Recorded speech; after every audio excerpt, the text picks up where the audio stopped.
The internet just fractured down the absolute center. And the fallout is so toxic it's burning a hole straight through the hip-hop landscape. Picture this. You are A$AP Rocky, currently chilling in a multi-million-dollar mansion, actively raising 3 beautiful children with Rihanna, the undisputed literal goddess of pop culture, only to wake up, open social media, and find your worst, most obsessive haunting ghost has decided to digital dump a private archive of your woman directly onto the timeline. Yes, Drake did the unthinkable. By intentionally weaponizing unreleased, deeply intimate studio footage of himself and Rihanna from back in the day, Drizzy didn't just cross a line, he completely erased it. But if Toronto's golden child thought he could casually play the nostalgic, broken-hearted ex-lover without any real-world consequences, he severely miscalculated the patience of Pretty Flacco. The silence from the Harlem rapper wasn't peace. It was the quiet before a devastating storm. We are talking about an alleged explosive face-to-face confrontation that reportedly went down behind closed doors, a moment where years of subliminal disses, stolen flows, and passive-aggressive album bars finally collided with cold, hard reality. Did Rocky actually pull up on Drake? How did Rihanna react to her past being weaponized as strategic warfare? Buckle up, because the global hip-hop conversation just hit absolute zero. To truly comprehend how the entire foundation of the entertainment world managed to completely collapse in a matter of hours, you have to look directly at the sheer, unadulterated audacity of what Drake pulled off with his infamous digital archive drop. For years, the general public assumed that the quiet tension brewing between the Toronto megastar and Harlem's finest fashion icon was just standard rap industry competitive banter.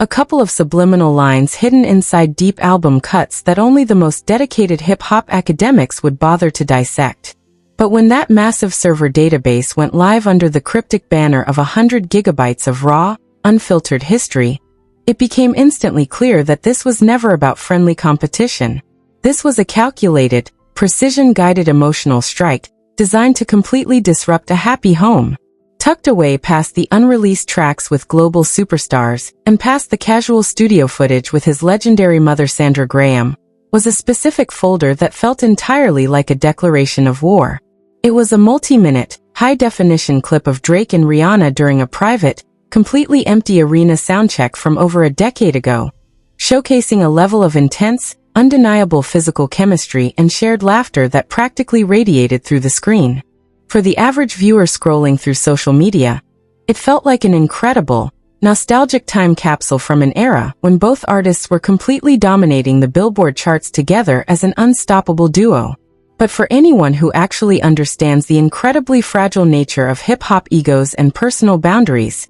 that footage was an absolute nuclear bomb dropped directly onto Rihanna's current life. It was a deliberate attempt by an incredibly wealthy, seemingly lonely superstar to remind the entire world that before Rihanna was building an empire and raising 3 beautiful children with A$AP Rocky, she belonged to his universe. The internet immediately erupted into absolute chaos with millions of people taking sides within seconds of the footage going viral. One half of the timeline was drowning in deep nostalgia, screaming about how the dynamic duo behind massive #1 records like What's My Name and Work should have ended up together, while the other half was completely disgusted by the sheer pettiness of the move. People were asking the exact same question across every single blog and comment section on the planet. Why now? Why would a man who has achieved every single imaginable milestone in commercial music history feel the absolute necessity to dig up private, decade-old memories of an ex-girlfriend who has clearly and permanently closed that chapter of her life? The answers coming from inside the industry were incredibly telling, with close insiders whispering that Drake was spiraling after taking a massive, universally acknowledged loss in his historical lyrical battle against Kendrick Lamar, leaving him desperate to regain control of the cultural conversation by any means necessary. If he couldn't dominate the rap charts with pure lyrical supremacy anymore, he would dominate the headlines by targeting the one woman he has publicly referred to as his ultimate fantasy. This entire public stunt was an undeniable, direct provocation aimed squarely at the man who currently shares a home, a bed, and a family with Rihanna. For nearly a decade, A$AP Rocky had chosen the path of absolute silence and supreme maturity, focusing entirely on his groundbreaking fashion endeavors, his critically acclaimed creative direction, and his beautiful expanding family while refusing to ever give Drake the satisfaction of a public reaction. Even when Drake dropped highly controversial projects filled with incredibly obvious, embarrassing subliminal lines referencing Rihanna's iconic album titles, and making derogatory remarks about Rocky's legendary pretty boy image, the Harlem rapper simply smiled, stayed out of the mud, and let his beautiful reality do the talking. But every human being on this planet has a definitive breaking point, and watching the mother of your children being used as a pawn in a bitter, middle-aged rapper's desperate public relations campaign is where the diplomatic silence officially came to a roaring halt. The streets of New York and the back alleys of Los Angeles started buzzing with insane, highly classified reports that Rocky had decided he was completely done playing the quiet, respectable partner while his family's peace was being actively threatened for internet clout. The narrative shifted instantly from online commentary to an incredibly dangerous, real-world scenario when anonymous production staff members from a high-profile industry event started leaking terrifying details about what can only be described as a legendary, hostile face-to-face confrontation between the two rap titans. According to these highly exclusive, terrifying eyewitness accounts that began circulating among top-tier music journalists, the entire incident went down in a heavily secured, underground VIP lounge area where Drake was hosting an incredibly lavish, private after-party surrounded by his usual massive entourage of yes-men and security guards. Rocky, who happened to be in the exact same city for a massive Fashion Week event, reportedly caught wind of Drake's location and decided that he was absolutely not going to wait for a studio session or an album release date to handle his business like a grown man. Witnesses claim that the atmosphere inside that dimly lit, incredibly exclusive room turned completely ice-cold the exact second Rocky walked through the heavy double doors without a massive crew, carrying himself with the absolute, terrifying confidence of a man who has nothing to lose and an entire family's honor to defend. The music allegedly cut out entirely as the two entourages instantly tensed up, expecting a full-scale, catastrophic physical altercation to break out right there on the expensive leather furniture. But instead of a chaotic, uncoordinated nightclub brawl, what transpired was an incredibly intense, whispering psychological showdown that left everyone in attendance completely paralyzed with fear. Rocky reportedly walked directly past the wall of massive bodyguards, getting so incredibly close to the Toronto rapper that bystanders could literally hear the frantic breathing of the people standing nearby. He looked Drake dead in his eyes and delivered a chilling, low-toned verbal evisceration that completely stripped away the global superstar's untouchable online persona in front of his closest friends. The Harlem rapper reportedly told Drake that his entire identity has become completely pathetic, labeling him a deeply sad, unloved individual who has all the money and streaming numbers in the world, but can't buy a single ounce of genuine happiness or real loyalty. He openly mocked the fact that Drake has to resort to digging up old hard drives from 2011 just to feel a temporary sense of relevance, telling him to his face that no matter how many reference tracks he leaks or how many times he refuses to perform their old songs on stage, he will still wake up every single morning completely alone in a massive, empty mansion while Rihanna is at home being loved unconditionally by a real man. The sheer weight of those words allegedly left Drake completely speechless, his face turning an incredibly dark shade of red as he realized that his carefully constructed internet shield could do absolutely nothing to protect his ego against this level of raw, unfiltered reality. The confrontation was so incredibly intense that several high-level executives who were present inside the room allegedly tried to step in to de-escalate the situation, fearing that a physical fight would completely ruin millions of dollars worth of future business partnerships and corporate sponsorships. But Rocky wasn't finished exposing the absolute fraudulence of the situation, turning his attention to Drake's massive circle of associates and loudly asking them how they could sit there and respect a grown man who spends his free time obsessing over another man's wife and children like a literal internet stalker. The entire room remained completely silent as Rocky slowly turned around and walked out of the venue with the exact same calm,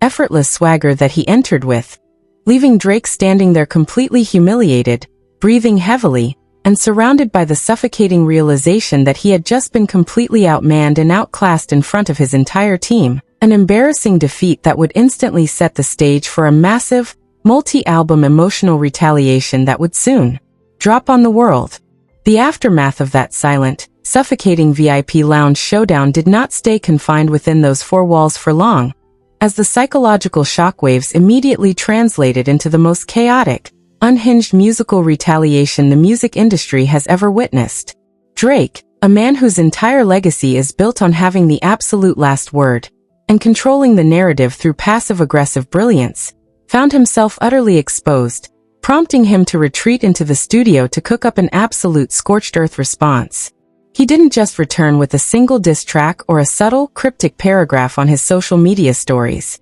Instead, he completely broke the music streaming ecosystem by dropping a staggering triple album behemoth consisting of 43 brand new songs. This massive creative output was less about musical evolution and entirely about executing an aggressive, multi-layered smear campaign against every single individual who had dare questioned his supremacy or stepped to his face. The project, divided across the titles Iceman, Maid of Honor, and Habibi, immediately dominated global headlines, but it was the dark, brooding production of Iceman that served as the primary battleground for his war against the Harlem fashion icon and the pop goddess. On the highly controversial track Burning Bridges, Drake officially threw all remaining industry etiquette out the window, delivering a venomous line that instantly went viral across every smartphone on Earth when he rapped that your baby mama hasn't even posted a single link to your project or asked where you are at. This was a surgical, deeply personal jab designed to manipulate the public perception of Rocky's career,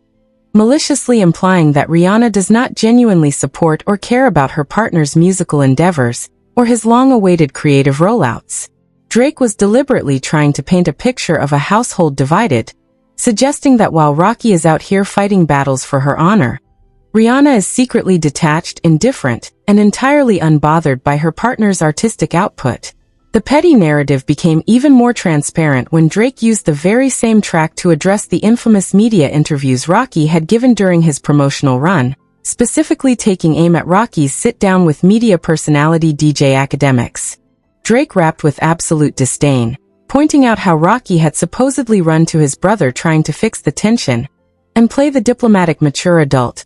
only to turn right back around and drop an album full of insults the second the cameras started rolling. To make the entire situation infinitely more toxic and provocative, Drake then delivered the ultimate disrespectful line of the entire year,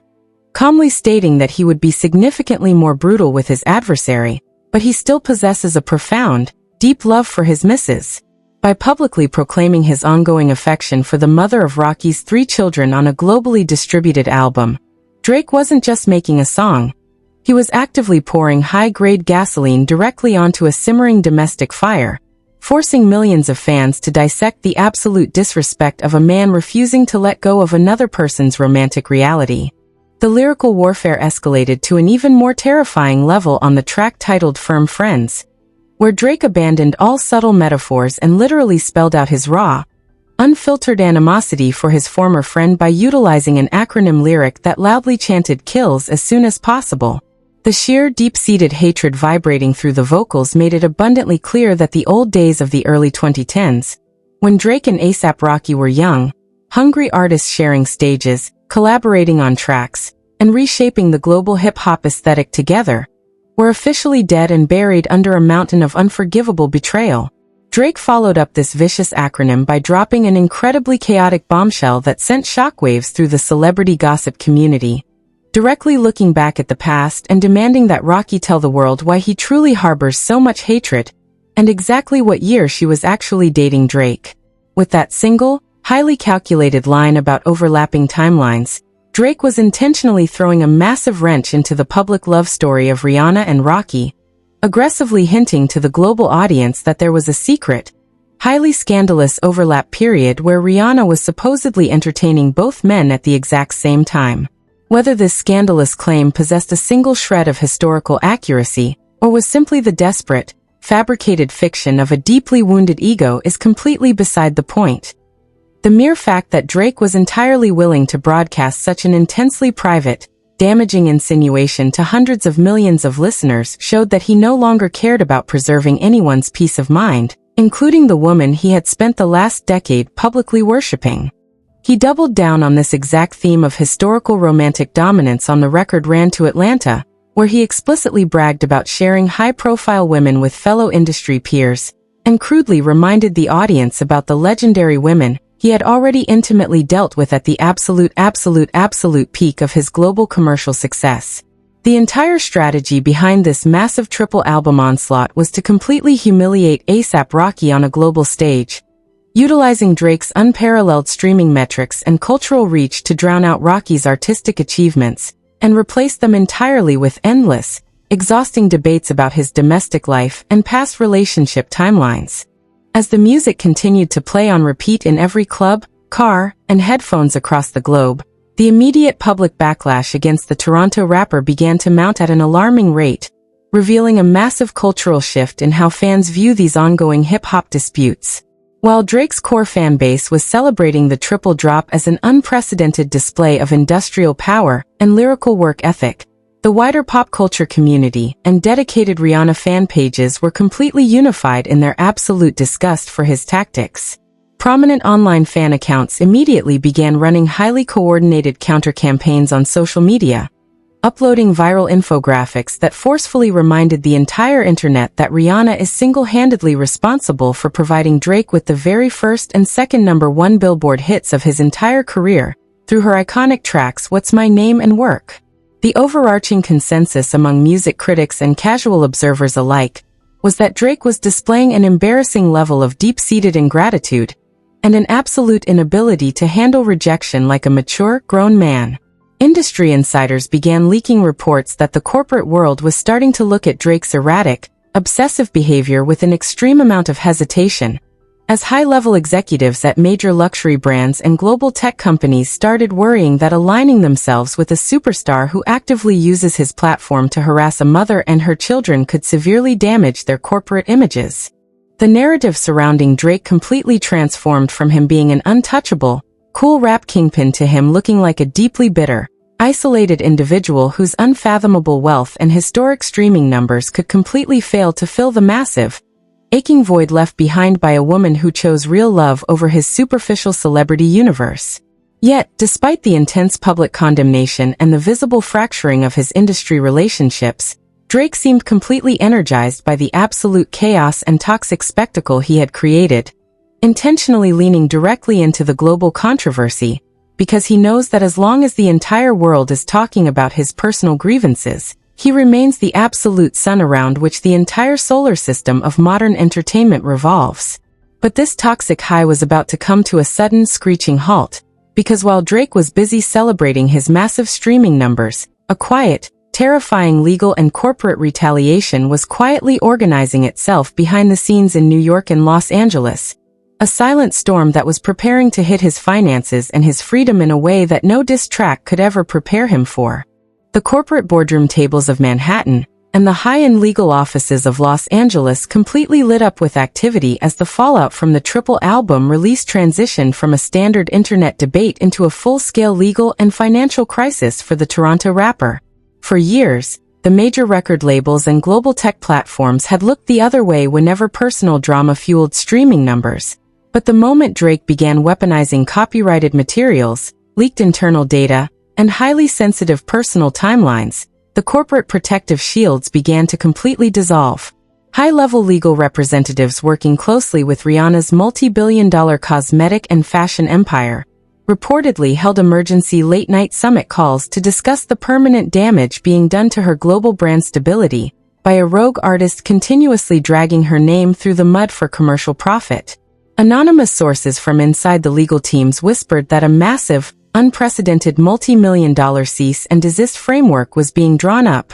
aiming to completely freeze the distribution of any track on the Iceman trilogy that actively referenced or profited off the unauthorized usage of her likeness, her past archives, or her private life. The financial implications of this legal strategy were absolutely catastrophic, threatening to pull the entire triple album collection off major global streaming networks just days after its historic rollout, which would cost the parent record labels tens of millions of dollars in immediate promotional losses and broken distribution contracts. At the exact same time, a separate and equally terrifying financial crisis began brewing within Drake's own luxury lifestyle partnerships, as several high-profile European fashion houses and international beverage brands started frantically trying to distance themselves from the chaotic toxicity surrounding the feud. Corporate executives were reportedly deeply uncomfortable with the optics of sponsoring a mature artist who was publicly accused by his peers of exhibiting soft,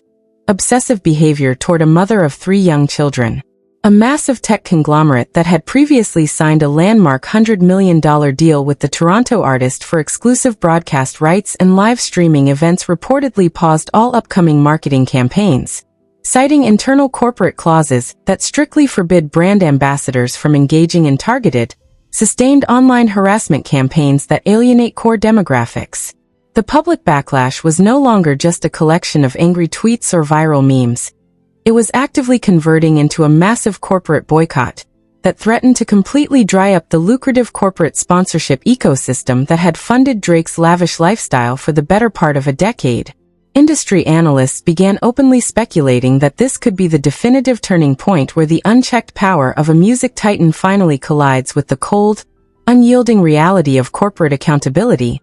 leaving him completely isolated in an industry that once bowed to his every single whim. As the corporate walls began to close in, the public pressure on the streets reached an absolute fever pitch, with major cultural commentators and veteran hip-hop radio hosts dedicating entire broadcast blocks to dissecting the total collapse of respect between these former allies. The narrative shifted entirely toward analyzing how a once legendary friendship between 2 generational icons had managed to degenerate into such an ugly, public displaying of wounded pride and unchecked ego. Music historians began drawing parallels to the most destructive feuds in music history, warning that when personal boundaries are crossed so thoroughly, the situation inevitably spills out of the recording booth and into the real world with devastating consequences for everyone involved. The global audience watched in absolute fascination as the internet completely divided into warring factions,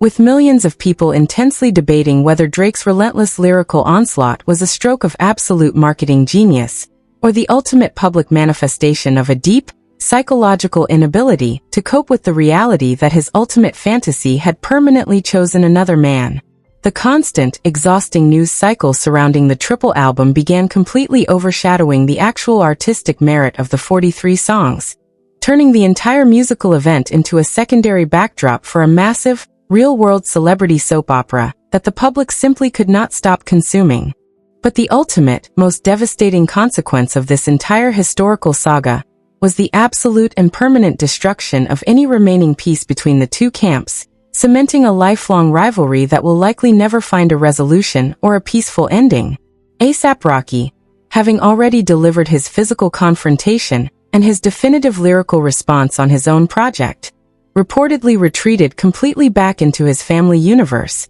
refusing to grant Drake the satisfaction of another public interview or another round of internet engagement. Close associates of the Harlem rapper indicated that Rocky viewed the entire triple album drop as nothing more than the desperate, dying thrashing of a defeated adversary who knows he has already lost the things that matter most in life. By choosing to completely ignore the provocative lines on Burning Bridges and Firm Friends, Rocky and Rihanna delivered the most brutal response imaginable: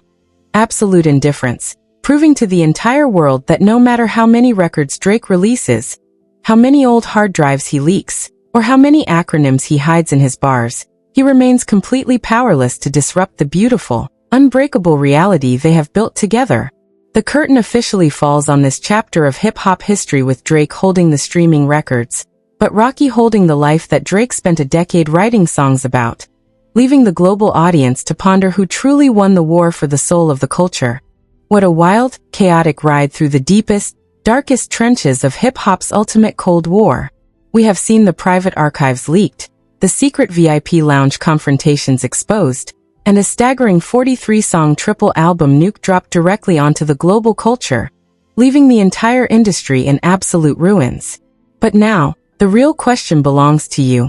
the audience standing directly in the center of this cultural crossfire. Is Drake displaying an absolute masterclass in marketing genius and lyrical dominance? Or is this the ultimate, deeply tragic public manifestation of a broken-hearted superstar who simply cannot accept that the story ended a long time ago? Has A$AP Rocky officially won the war by maintaining his family's peace,